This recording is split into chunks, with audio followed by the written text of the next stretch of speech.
Hello students, how are you? Сәлеметсіңдер ме оқушылар, қалдарың қалай? Бүгін біз сіздермен 5-ші сыныпқа арналған ағылшын тілі кітабының 41-ші бетіндегі тапсырмаларды орындайтын боламыз. Page number 41. Family puzzle. Who is who? Отбасылық жұмбақ. Кімге кім?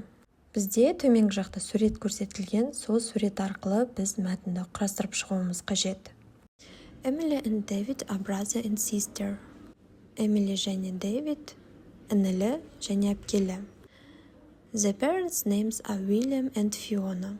Олардың ата-аналарының есімдері William және Fiona. Sophie is Emily's grandmother. Софи Эмилидің әжесі. She is a football fan. Ол футболдың фанаты. Mark is Sophie's husband and William's father. Марк Софияның күйеуі және Уильямның әкесі. He's got white hair.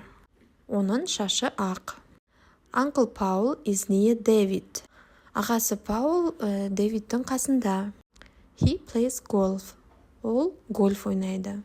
Sarah is Paul's wife. Сара Паулдың әйелі. She's with Becky. Ол Беккимен бірге.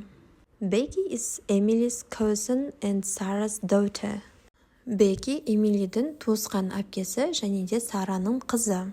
She's between David and Emily.